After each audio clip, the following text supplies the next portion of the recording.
This is Southern Cross News with Joe Palmer. The State Health Minister has been accused of brushing off the concerns of medical professionals. Michael Ferguson says the government is pouring millions into our health system. But doctors and nurses today said he was not listening to those on the front line. Another busy shift comes to an end. These nurses say our health system is in crisis, but feel their cries for help are not being heard. We're saying what's wrong, we know what's wrong and we know what needs to be done, but we're not being listened to. It gets pretty frustrating after a while when over and over again you're going back and back to the same thing, to the health minister, and nothing's been done. It's been escalated through management who try and do what they can, but ultimately it feels like the government's really not listening to us. The health minister today dealing with the backlash of a press conference gone wrong, questioned by a frustrated senior doctor. It doesn't matter how much money you put into this, if we don't have beds for our major cases, we can't do the major cases, and at the moment we don't have the beds. Have you asked that question of the gentleman to your left, who's the head of surgical and perioperative? No, I haven't. But let's get you guys together. Today, Mr Ferguson assured the public he was listening. Funding was increasing and beds were opening. Dr O'Keefe's key concern was around when the hospital's really busy, when elective surgery is postponed. I share the concern. But staff say many are scared to speak out for fear of losing their job.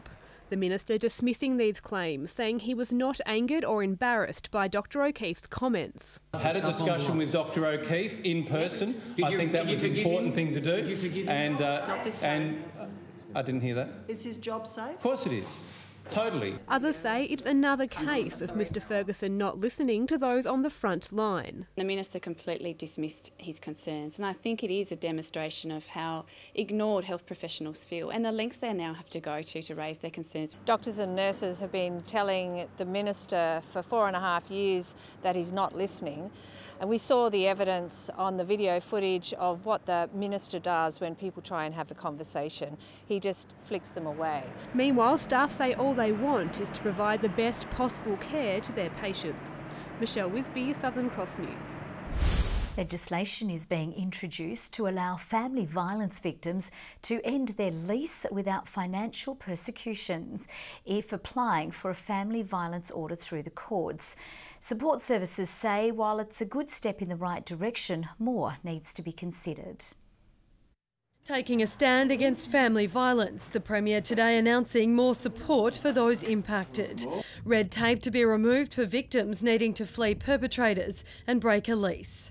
It will be available to a court to make an order to terminate that lease at no penalty to the individual concerned. That legislation tabled today in State Parliament. While it's welcomed as a first step by support services, they've raised issues that the bill doesn't reach far enough.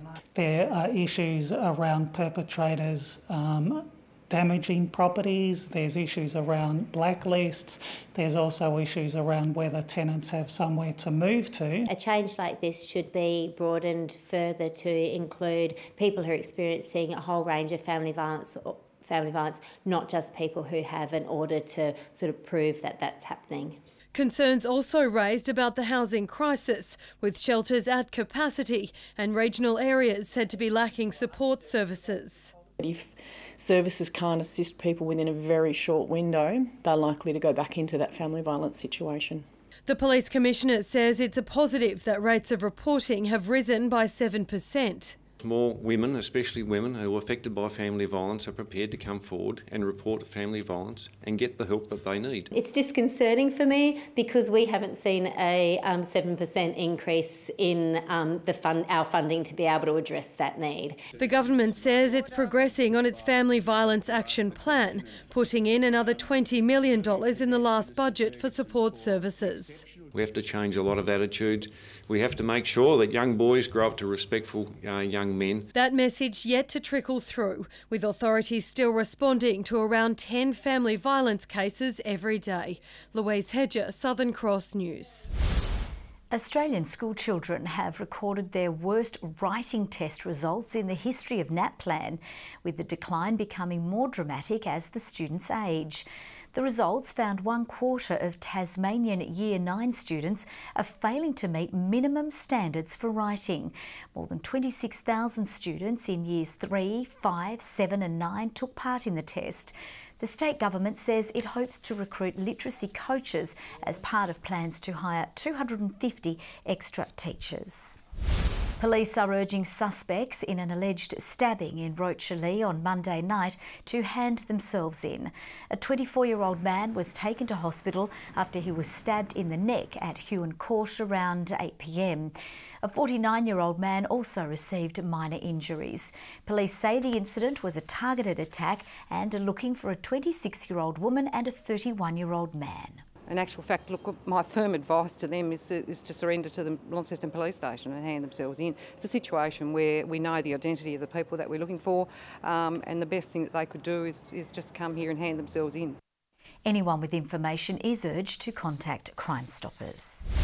Tasmania Police is giving itself a pat on the back, with 50% of crimes committed in the state over the past year solved. The number of total offences has reduced, but alarmingly, rates of assaults have risen by 11%. An unusually positive announcement by Tasmania Police. A report released today showing the overall rate of crime is down across the state. We work hard to hold offenders to account, support victims of crime. For the first time in 45 years, more than half of offences reported have been solved. And our people have done a fantastic job in targeting those people and making sure they reduce their offending. But the rates of assaults have increased by 11% over the past 2 years. Traditionally, they occurred at entertainment precincts, but now more than half of those reported are committed at residential properties. Assaults, even in neighbourhoods, have been underreported because people maybe haven't had confidence in the system and in police. But we're confident now. We'd rather people report it, we can deal with it, and in the long term we think it'll come down. Meanwhile, investigations are continuing into the alleged murder of 24-year-old Launceston man Jake Anderson Bretner. A 57-year-old woman is helping police with their investigations after a car and a significant amount of drugs believed to be connected with the alleged murder were found in Melbourne. It's traumatic for the family and the loved ones of the gentleman involved. We're continuing to work hard to try and get a successful resolution for them. Louise Hedger, Southern Cross News. A study has found more Tasmanians are dying from prescription drug overdoses, with those of middle age most at risk.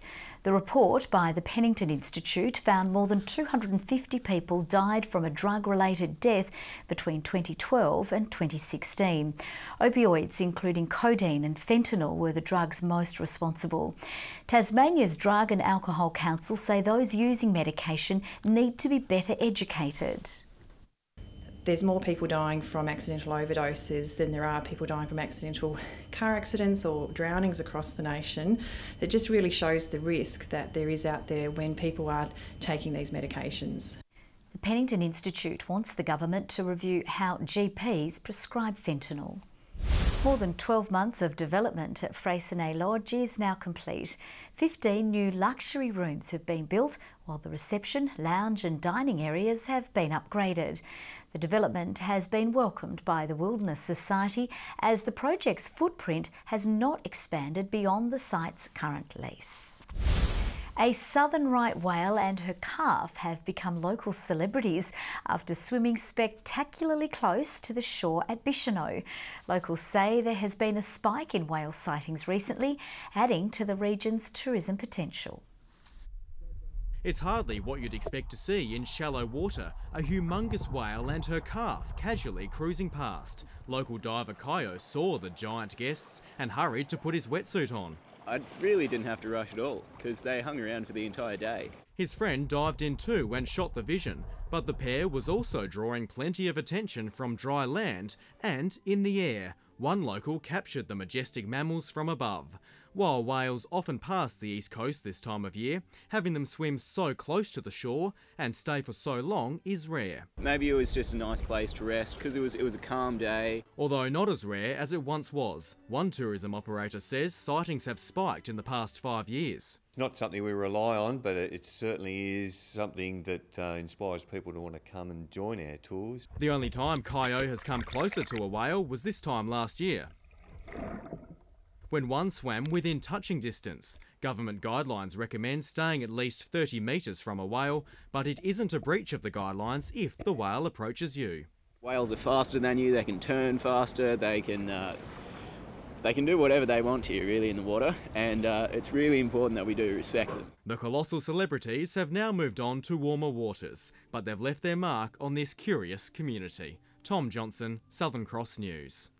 Tasmania is one step closer to formally opting into the National Redress Scheme, with new legislation clearing its first hurdle this afternoon. The scheme allows survivors of both state and non-government institutional child abuse to access a payment up to $150,000 and counselling.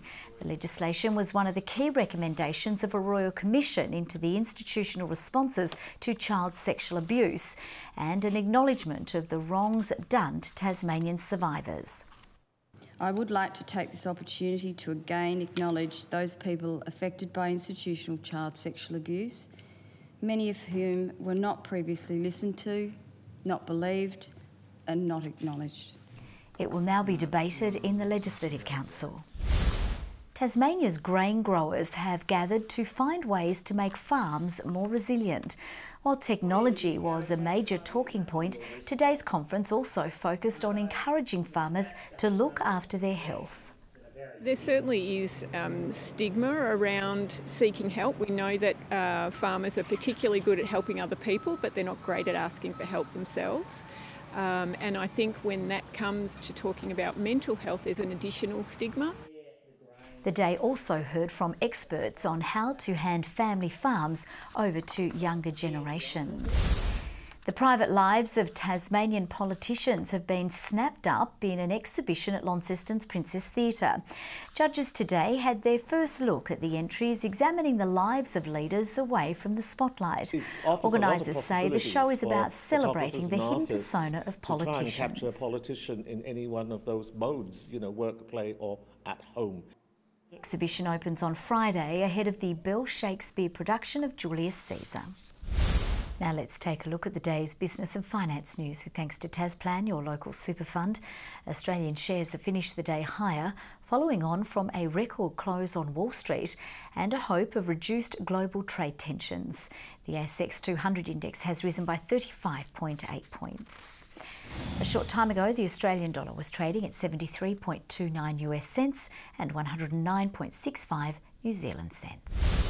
The TSL, and after proving to the competition that they're still premiership contenders thanks to a dominant win over Clarence, Lauderdale are preparing to travel into hostile territory to take on the Blues and keep their year alive.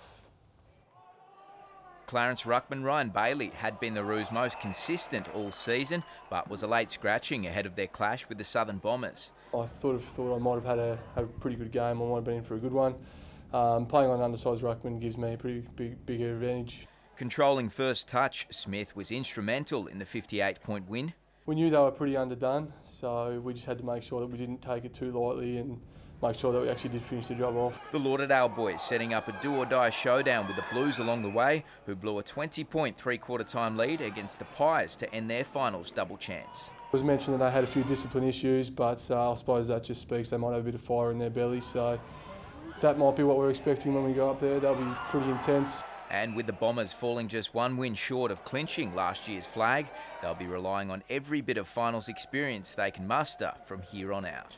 We know with full confidence on the best day where we can match it with the best. 9 degrees today for Hobart. Launceston reached 11 after a chilly start, and Burnie and Devonport had the state's top with 12. 12 also today for Smithton and King Island, 11 for Low Head, St Helens, Bushy Park, Strawn and Flinders Island, 10 degrees at Cressy, Scottsdale and Campania, 9 degrees for Medina and Grove, with 1 degree for Lyweenie, but altogether a much cooler day. Low convective cloud visible there when you look over Tasmania. A low dominates the Tasman Sea with a cold front crossing WA, with low cloud over Victoria and New South Wales, with clear conditions elsewhere. Tomorrow, a deep low will move slowly east across the Tasman. The ridge remains over the eastern half of the country, while the cold front is expected to cross WA into South Australia. On the waters, southerly winds 10 to 20 knots, variable about the west and reaching 25 knots about the east, becoming variable about 10 knots for all waters, with seas between 1 and 2 metres. There is a road weather alert warning of ice on susceptible roads for the morning. Morning showers and 11 for Hobart, 10 degrees for Geeston, 11 and frost for Bothwell. Morning frost through the north, 13 in Launceston, 12 for Devonport and Cressy, 12 also in Burnie, a sunny day after some morning frost, 11 for Strawn and 12 for Curry, with 12 degrees in St Helens, 11 and showers for Swansea and Orford. A fine day expected on Thursday until some rain develops later on and spreads across the state from the northwest. Statewide showers on Friday, contracting to the west later on, with much the same expected again on Saturday. Looking around Australia, 17 and showers for Perth, 26 for Adelaide, 15 and frost in Melbourne and Canberra, sunny 25 in Brisbane with 28 for Cairns and 31 in Alice Springs. And it's still a bit cloudy around Tasmania, 7 degrees throughout Hobart, Launceston and Devonport. Joe Spring, we're that close. Oh, I want to be that close. Thanks, Sam. That's all from the news team for now. Have a great evening. We'll see you a little later. Bye-bye.